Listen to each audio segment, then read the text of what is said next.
little bit of that in this hour as well. And we're now joined by Tim Brando, Fox Sports, with Craig and Paul, and I'm David Smoak. It has been far too long. You have been busy, and great to have you back on the show. How about this weekend? Good game, huh? TCU and Houston both need a win. Yeah, looking forward to it. Can't wait. Spencer and I are pumped. It's a home game for him. He lives in nearby Sugar Land, and for me, I get to take the wife on a nice little 4-hour drive down to Houston. So that's always good after flying to the West Coast last week. And I'm going to be going back there. In fact, next week I've got Big Ten Friday Night Lights, and I've got Saturday night Pac-12 After Dark again with USC and Arizona State in the desert. So Spence and I are going to do Let's Play 2 next week, one on FS1 and one on Fox, the late night tilt, the 9:30 Central Time start. And you know what? I can't wait to see Dillingham, the new coach at Arizona State. He was with Lanning over at Oregon as his offensive coordinator. Did a great job at Auburn, you might recall. Went with Bo Nix over to Oregon. And I think helped resuscitate Bo Nix's career, really. And I think he's going to do a bang-up job at Arizona State. That's where he's from. Went to school at Chaparral High there. Really great story to tell on him. He's barely he's maybe 31 or 2, and he looks like he's 21 or 22. So I look forward to seeing him again. But, yeah, this game in Houston takes on a sort of a win-or-else mentality, I think, for the credibility of TCU and for the credibility of Dana Holgorsen and Houston, moving into the Big 12. I mean, after spotting Rice 28 points and losing to a team that they left the American Conference, you think about Rice and where they are. And I know JT Daniels is playing on his 18th team, and he's a pretty good quarterback. But I don't suspect that they felt like their fan base or Tillman Fertitta, who is sort of the T. Boone Pickens of Houston football, I'm sure they did not take that loss too well to Rice last week. So this is a big game for Holgorsen, for Houston as a program, and I think for TCU in a lot of ways, because even though they looked a lot better, it was against Nicholls State, and that's not enough to get the Horned Frog fans back in good favor. So it's a huge game for both. Tim, Texas had the tremendous win against Alabama, and that wasn't, fluky or anything. It was they went in and controlled the game at Bryant-Denny Stadium, as you know, maybe the toughest place to win when you're not Alabama in the country. What are your thoughts on what the future for the Longhorns might be? Well, by the way, first, because they're non-conference right now, all right? They'll be an SEC team next year. Fellas, the last non-conference loss Alabama ever had in Tuscaloosa? I don't. Was it Florida? No, that's a non-conference. No, non-conference. Oh, non-conference. Last See. 2007, University of Louisiana, Monroe. Nick Saban's first year.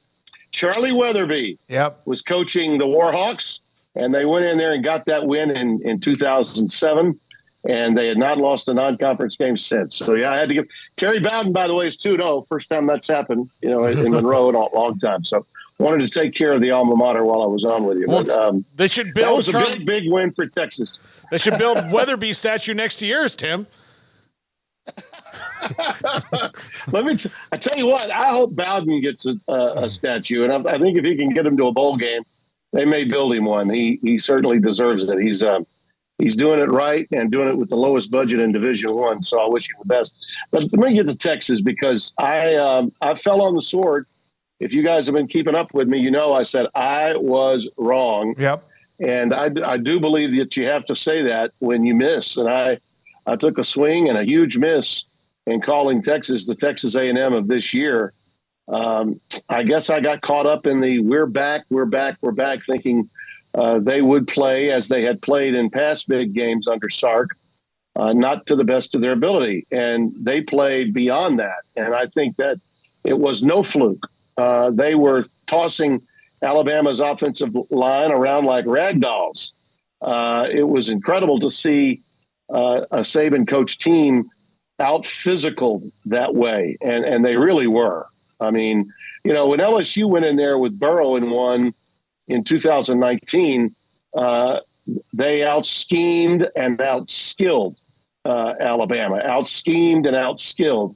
I didn't think that LSU was physically dominant in that game. Texas was physically dominant in this win against Alabama. The score really should have been worse than it was in many respects.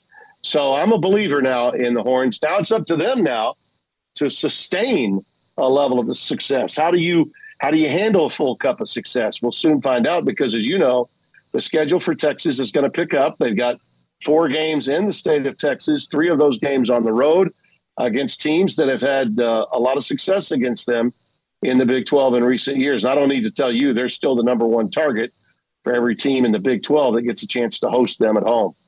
No doubt about it, Tim. And you got to see another one of the quote-unquote top-ranked, top contenders here at least through 2 weeks out in Los Angeles with USC. And as you mentioned, dispatched Stanford pretty quickly.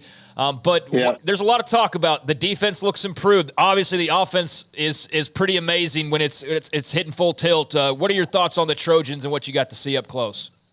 Well, the offense is just an embarrassment of riches. I mean, I don't know that I've seen a better cast of wide receivers and quarterback since that 19 LSU team with Burrow and, Jamar Chase and Jefferson and all those guys that they had on that team that went into Austin and won early in the season. We went on to be an unbeaten and I think maybe one of the arguably best national championship teams that we've seen in the modern era of college football. USC's got all of that from a receiving standpoint, and they've also got 2 incredible young players on that offense. Zachariah Branch, who's the nephew of Cliff Branch, is incredible. He's already had a punt return for a touchdown. That was in our game, 75 yards. He took a kickoff back 96 yards in their opener against San Jose State. I mean, there are times on some of those special teams, he looks like number 5. He looks like Reggie Bush and the returns he made against Fresno State that night back in I think it was 2005 or 2006. I mean, just an incredible talent. And then defensively, that's again a little bit like Texas. They've improved mightily on the defensive side. That might have been the best defense. Now, granted, Stanford's not that good. They're in transition. Troy Taylor just took the job. He's transitioning away from the West Coast offense of David Shaw's, but they're going to win some games, Stanford. They'll fare well, I think, when they go to the ACC. Their talent pool is not horrible. Emmitt Smith's son, EJ, plays for them, and he's good, probably has a future beyond college. But they were totally taken out of their game by players like Bear Alexander. This kid is about 6'1", goes about 310, 315, and he just occupied 2 or 3 people and enabled the linebackers to make plays. And that's another thing. A kid from Manny, Louisiana, Tackett Curtis is a stud outside linebacker, just flies around and makes plays. Played on a Class AA power in Manny, Louisiana. And was a 3-time state champion. This defense is really good. They're not great, but they don't have to be great when you've got an unbelievable offense. I liken it a little bit to the Saints when they won the Super Bowl. When you had the best offense in football, you only had to be the 11th best defense in the NFL to win it all. I don't think SC has to be elite on defense. They just need to be better, and they are a lot better. And I think that's true also with Texas. They missed some shots in that game with Alabama. They did. They could have scored more than they did. It's going to be interesting to see if USC and Texas, 2 teams that have, in my opinion, been classic underperformers, in the last handful of years, which one of those teams can sustain success through the course of the year. In the Pac-12, it's going to be really hard because that league is so good. Oregon State's really good, vastly underrated. I love what they're doing. Jonathan Smith's a hell of a coach. Oregon is really good. I'm not surprised that they beat Texas Tech. I thought they would. It was a close game. But as you know, they're going to have trouble with Texas Tech, I think. That Joey McGuire's team is the best winless team maybe in the country. I mean, they gave the Wyoming game away with a couple of botched field goal opportunities, and really just kind of took the foot off the pedal after they got a nice lead, playing a tough team on the road like that. And then they lost to Oregon, I think a team that should be ranked in the top 10. The Pac-12's loaded, fellas. Utah seems to be just fine, thank you, without Cam Rising. Yep. When they get him back, look out. And Wazoo, with the incarnate word quarterback of yesteryear, is doing just fine as well, Cam Ward. So there are a lot of in Washington, I haven't even mentioned Penix. He's going to scorch Michigan State this weekend. I mean, that league it's incredible to think that the story of the college football season to this point is Colorado. Yep. Right? That's numero uno. And then what would follow Colorado? I would suggest the entire Pac-12. In a season when it's folding, they are challenging the SEC as potentially the best league top to bottom in America right now. I think the Big 12 is still very stable, and I think it's in good shape, but they've dropped some tough games here in the early going, and it's going to be a great race, I think. But right now, the Pac-12 is lights out. I mean, they really are. Yeah, Tech and Baylor blew a tire the first week. It's Baylor's loss, and then, of course, had a chance, both of them, but they didn't handle it. You just got to win games like that. Tim, you mentioned Colorado, the numbers. Fox, the noon kickoff, I think, third consecutive week, the numbers they put up in the game with TCU, the numbers against Nebraska. It's phenomenal. A lot of people doubted Deion. I didn't know what they would do. I didn't know if they'd go 3-9 or they'd go 6-6. But my goodness, what a story! Yeah, it is, and I've heard some of these rumblings, and I know you guys have too. And all you have to do is watch the analysts, the pundits on television on Saturdays, especially the old coaches. Right? Yeah. They're the ones that are really doubting. Urban really is doubting. Dan Mullen, his old compatriot, from Mississippi State and Florida, now working over at ESPN, doubting. A lot of guys, they're just saying, you could tell that he's ruffling some feathers of some veteran coaches because he's making it look easy. I mean, it's not easy. We all know that. And the schedule will get tougher, no question. In defense of TCU, I think anyone that would have played Colorado week one without any film, without any knowledge of what Sean Lewis, their offensive coordinator, was going to run. And by the way, he is an unsung star coach in this scenario. We got to meet him when Kent State played Penn State a few years back, and he's up there. He's one of those real sharp, young offensive minds. Would remind you a little bit of the Texas Tech OC and play caller that came over from Incarnate Word. I think these guys are really, really sharp, doing cutting edge stuff, And but Deion is saying and talking and walking to his own walk and talk, and he's backing it up, just as he did as a player. And I do think they're going to get 6 wins. I do. They'll get this one against Colorado State. That'll get them to 3. Now, the gauntlet will be difficult, okay? I mean, going to Oregon, UCLA, Utah, USC, these are tough teams that are down the pike on their schedule, and some of those games are road games. I think the Oregon game will be the first one on the road, not this Saturday, but next. And after that, I think that he'll get a bigger dose of what lies ahead. The depth factor, I think, will work against Colorado over the long haul and probably bring them down at or maybe just above 500. But hell, given what we knew about Colorado and all of the doubting Thomases that were out there, I think if he goes 6-6 or better, he ought to be National Coach of the Year. I agree. I mean, he should. Yeah. And frankly, will have earned it. But you can hear now the buzz. And so what are the doubting Thomases saying now? And you can see them on daytime cable right now. They're on those crap shows like First Take and the ones we have. I mean, First Things, you name those embrace debate shows that I don't like, all of them. What are they saying now? He'll leave after 2 years. Right. Oh, he's gone. He's going to go to the NFL. I guarantee you. Once these kids are gone, Deion's gone. it's like the denial is just incredible. I don't see that at all. I see Deion as a guy that wants to make history. I got to know him pretty well when we were at CBS together. He was working on the NFL Today. Spencer and I were together on the College Football Today. We went to dinner a couple of times. He's genuine. You may think his bravado, the whole Coach Prime thing, is an overdrive and that he sucks all the energy out of a room. Maybe he does, but that's not his fault. You know, the media plays into that, and and they just pile on and go for the ride. And I know it alienates and polarizes a lot of fans to some extent, but Deion he's just being who he is. And whether you like it or you don't, every reaction is going to be about 10 times what a reaction would normally be. So if you love him hard. If you hate him, you can't stand him, and you won't stop talking about it.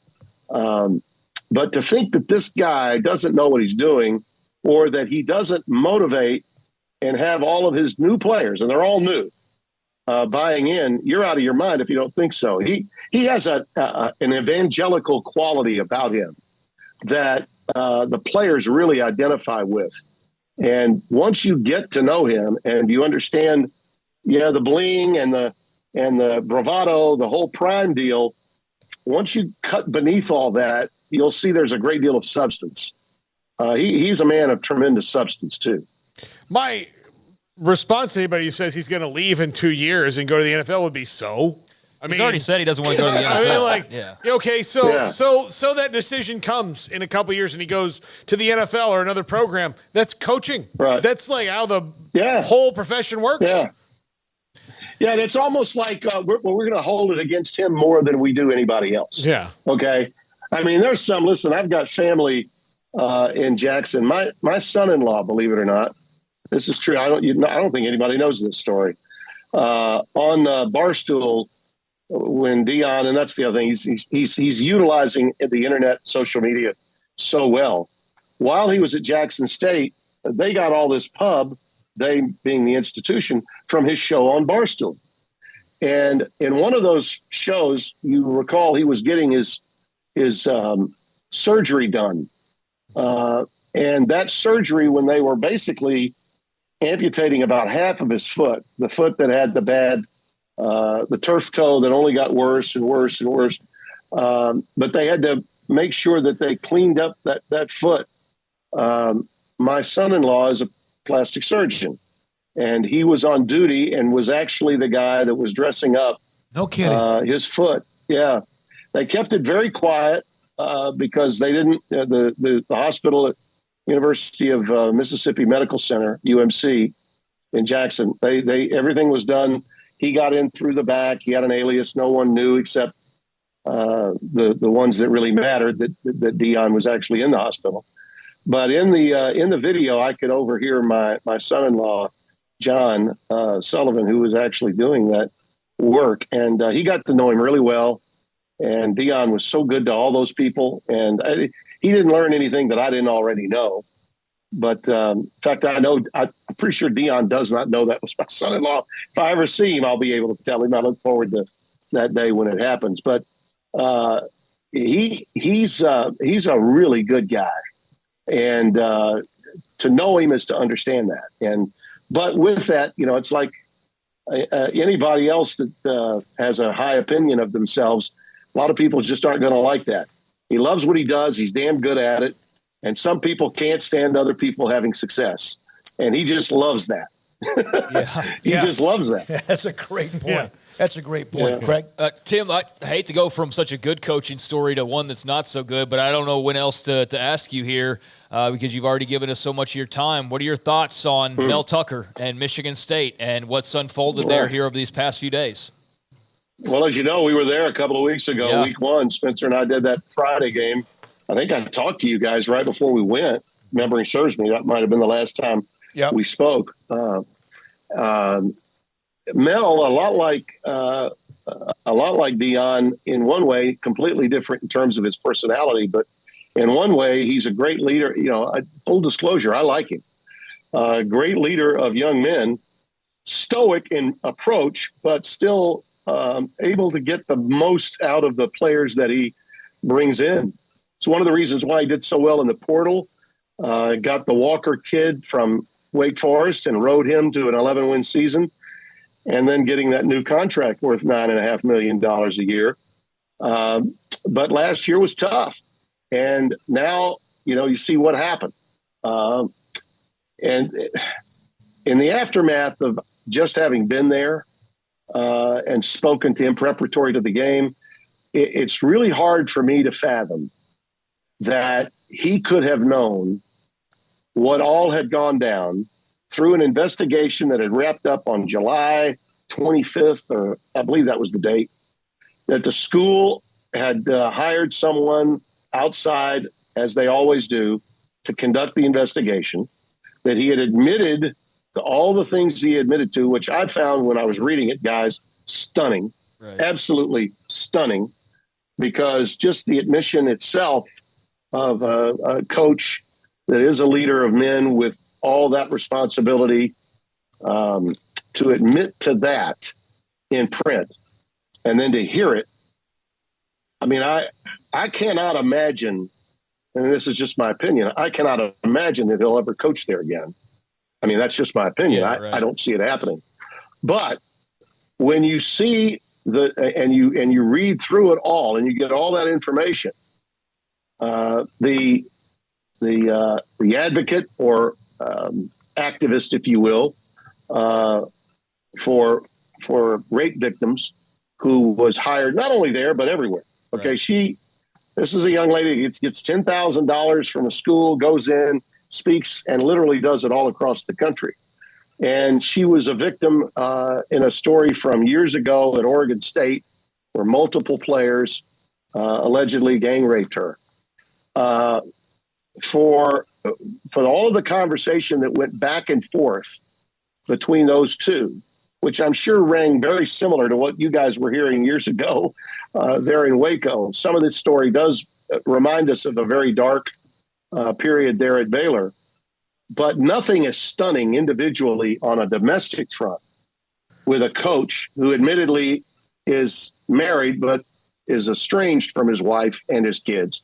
I've never seen anything this bizarre, but I would also suggest, based on her story and his, that it doesn't add up from her point of view either.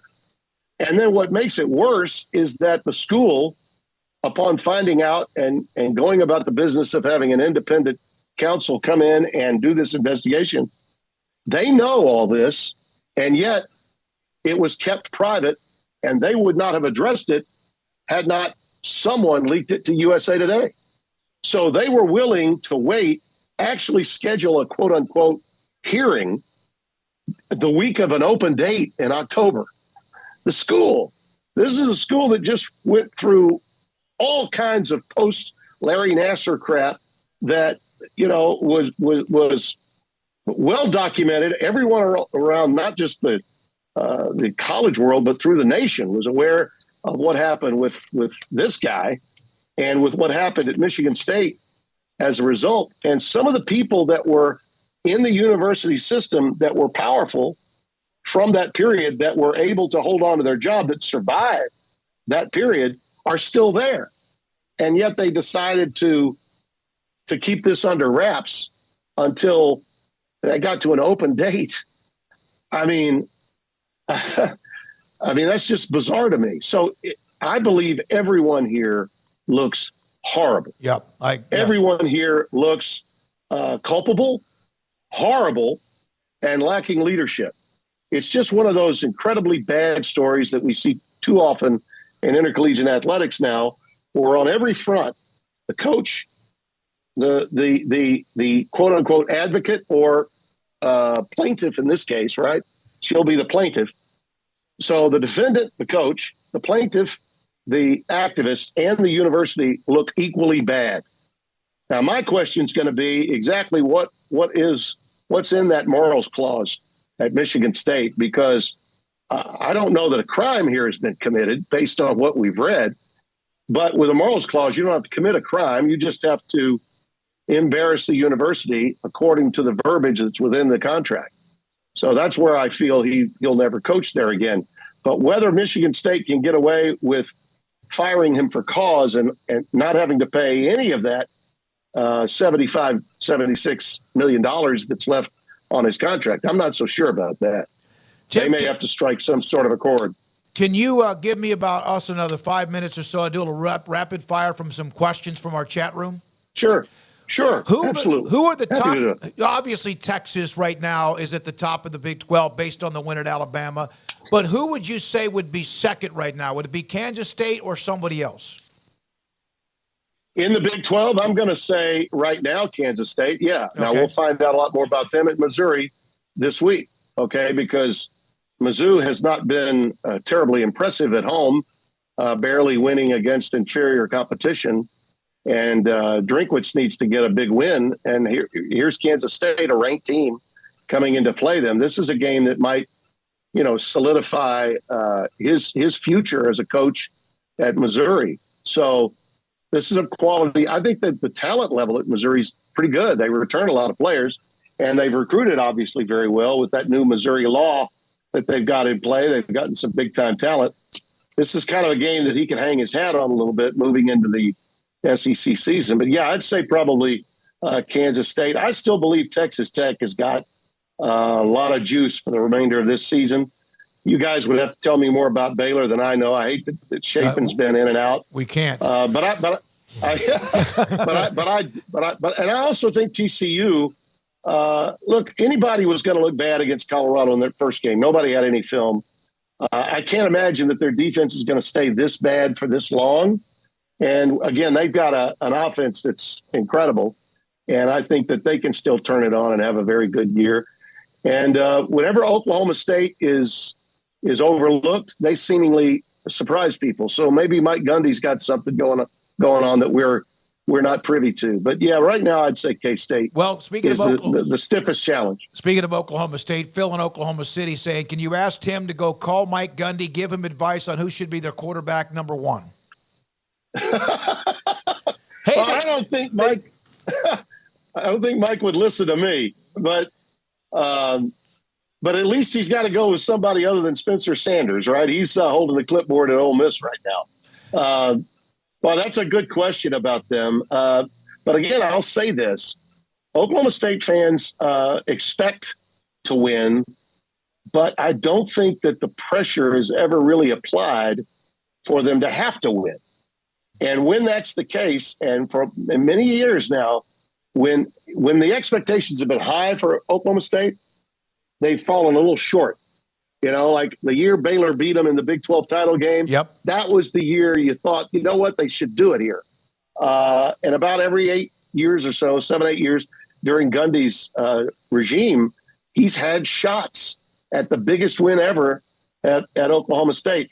But when you overlook him and you're thinking, no, they're not going to be as much of a factor. And listen, count me in. I was overlooking Oklahoma State to some extent this year. In preseason, I was talking Baylor, TCU, Kansas State, Texas, not Oklahoma State. So look out. They might be one of those sleeper teams out there. All right, from Roger the Dodger, with 7 different USC scorers scoring in the first half, players, were you worried you would run out of cool nicknames for the guys who were scoring? Okay, you see this? There's my depth chart. Let's just say I was running out of. I was like, wait a minute. Do I have them on this side? No, maybe I have to go to this side. That's great. It looked like an F paper, my board. They went 4 or 5 guys deep at just about every position. Listen, I'm telling you that if the Trojans defense shows up and plays at a high level again against Arizona State, then I'm going to be really interested in how they match up when they get on the field with teams like Oregon and other programs that I think are strong in the Pac-12. That Utah's had their number, and Utah's still pretty good without Cam Rising. So that'll be a fun game to watch. That's the one defense that seems to have solved USC somewhat. And I think the reason is their coordinator, Morgan Scalley, is a great defensive coordinator. But USC, to me, is right up there with Texas in terms of making my preseason prognostications look pretty weak. They're the goods. They're really good. Tim had to have that flip card just right there God, to pull up and look at the roster. All right, 81. Boom, that's who that is. Yeah, that one. Yeah, that one. That was the nightmare we've all gone through, Tim. I wanted to ask you about your opinion on Dabo Swinney and the heat he got after the Clemson game. In that, in this modern era, he is not. He is dying on the hill of he's going to do it his way, which much respect to him if it works. The problem is that everyone else around you could not like it either, but they're doing it. Has he put Clemson behind the 8 ball? A little bit, little bit. He's been hard-headed about the portal, really hard-headed, which is a shame because that's not the Dabo Swinney I remember, who was all shucks. Let's go get us some, boys. You know, when he took over for Tommy Bowden. And, you know, he created a culture of fun for football. You know, when they built that new facility at Clemson, I remember going there after the year Deshaun Watson turned the tables and got that win on that little pick play to Renfro in the national championship. Of course, that was 2 years before they blew out Alabama and got their second title. But that's the thing, you know, he built a culture of fun, and I thought his recruiting was thriving as a result of that. Okay, he put a wiffle ball facility outside for his team, put basically a Chuck E. Cheese in the facility for his team, and a barbershop, but all kinds of a sleeper, all these things to combat Nick Saban's Niagara Falls that he had put in at Alabama. And I remember going and spending time with him, and I'm like, who wouldn't want to play football? What youngster wouldn't want to come here and play football at Clemson? Well, times have changed now.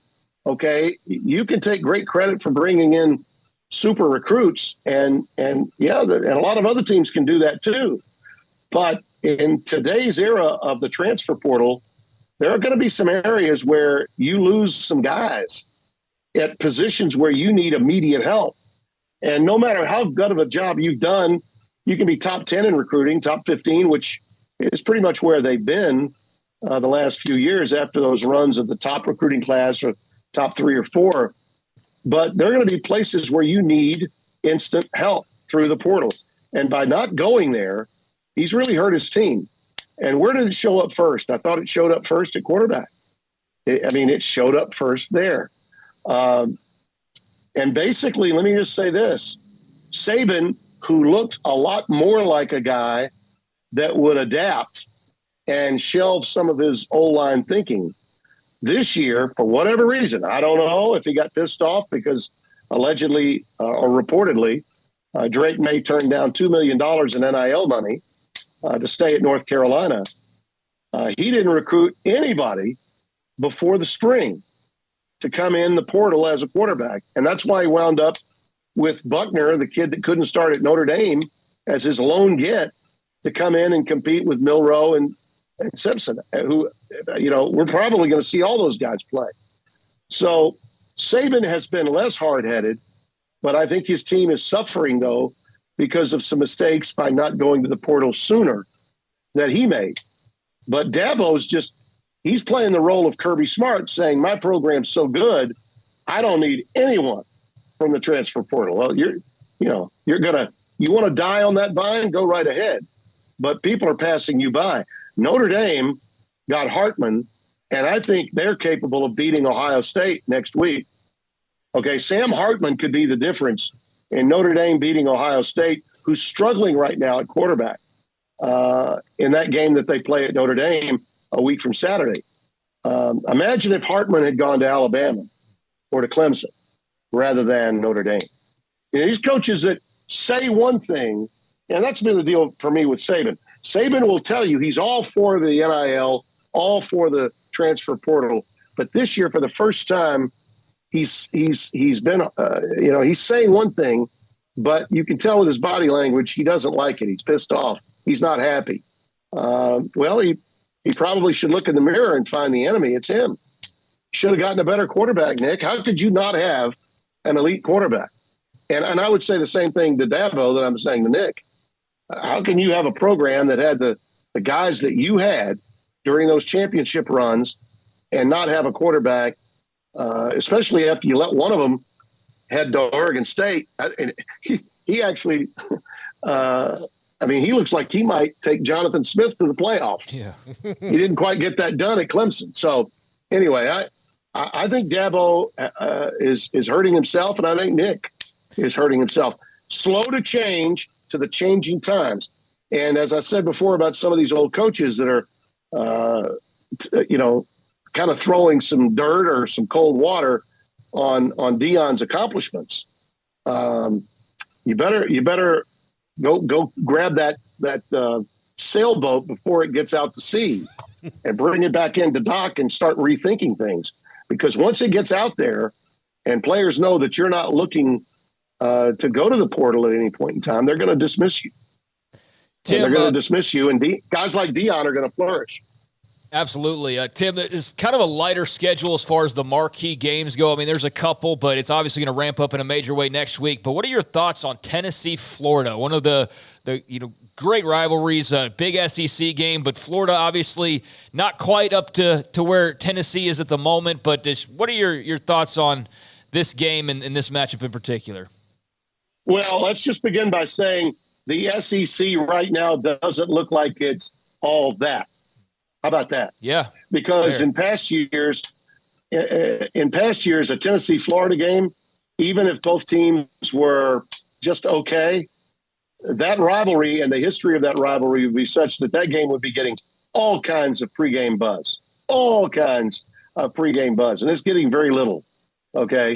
All they can talk about right now in the SEC is what the hell happened to Alabama. That's all they can talk about. And Georgia, because of their weak-ass schedule, excuse me, but it is weak, right? They're like a non-entity in college football. No one's following Georgia because we haven't had a reason to follow them. They haven't played anybody. I mean, they're going to play South Carolina. Right now, I'd say the Georgia-South Carolina game has almost as much buzz as Tennessee, Florida, and that's never been the case in the past. So that's the thing that jumps out at me about Tennessee and Florida. Joe Milton, in my opinion, is not Hendon Hooker. I think this is a great opportunity for Florida, and I like their coach. I know the Gator fans don't like him. I like him. I think there's a chance that the Gators might get off the schneid in this rivalry and make a return. But the thing that just jumps out at me is how little buzz there is about this game that, of course, for years decided the East. And it was always played early. That game historically was always played early. You got more conversation about the way it used to be with you can't spell citrus without UT, can you? You can't. That's what you're hearing conversation about, not about, what's going down with these two coaches and their teams right now. It's more of a let's go back in time and remember the good old days with Steve Superior and Fat Phil. I mean, that's what you're hearing, and I have great respect for Philip Fulmer and for Steve Spurrier, but the currency of college football in the SEC has taken a dip. I'm not willing to say that they're not the best. Still think the SEC is the best, but ask me in a couple of weeks because they're teetering. Okay, the crown may be slipping a little bit because right now the Pac-12 is impressing. Listen, Arizona almost beat Mississippi State, and that would have made that league 20-0. 20-0 at the outset. Cal almost beat Auburn. Okay, took a late touchdown for Auburn to win. So the times they are changing, and it's cyclical. And if no one wants to talk about anything except Saban right now. Oh my God, it's passed him by. No, it hasn't passed him by. It's just in the cycle. He's kind of going back in time. He's trying to win the way he won with McElroy at quarterback. Okay, you can't do that anymore. Okay, you got to score. Kiffin's gone. Sark is gone. And his offensive coordinator is running an offense with a running quarterback that doesn't appear like it's built for a running quarterback. So, after a while, once you've lost that many coordinators over a long period of time, two things happen. One, you lose consistency and stability. And two, you stop developing players. I think Alabama is not developing its talent the way it once did. And some of them, because they've lost players that they would have been able to do that with, they're moving on to other people. Tim, one broadcast question, and I know we have taken too damn much of your time. Yeah. Somebody asked, what's it like to hear CBS or watch CBS? You were there for a long time, broadcasting the Big Ten and the stinger that and now the change with that broadcast. Look, that music, believe it or not, a little history on that music. That music was first used for a Super Bowl. The first one between the Cincinnati Bengals and the San Francisco 49ers played back in, what would that have been? Kenny Anderson was quarterbacking the Bengals. And, of course, Montana, I believe that might have been, Yeah, it was. That was used for that Super Bowl in Pontiac, Michigan, at the old Silverdome when those two teams played.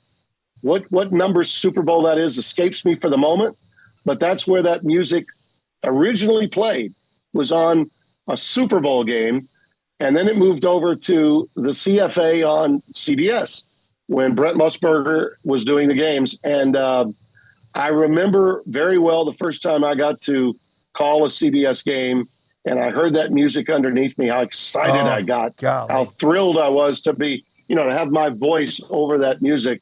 It brings back memories, obviously, of Vern and his great calls to everyone nationally. But just as a broadcaster, it meant so much to me to be able to have my voice at one point coming over that incredible music. I still think it's the best sports music for a selected sport. I agree. Seen on a regular basis in all of sports. I don't think any music has ever been any better than that particular music piece that you're talking about. And so it may be new to a lot of the audience in the Big Ten that's accustomed to it in the SEC, but trust me, it's made the rounds for many years before.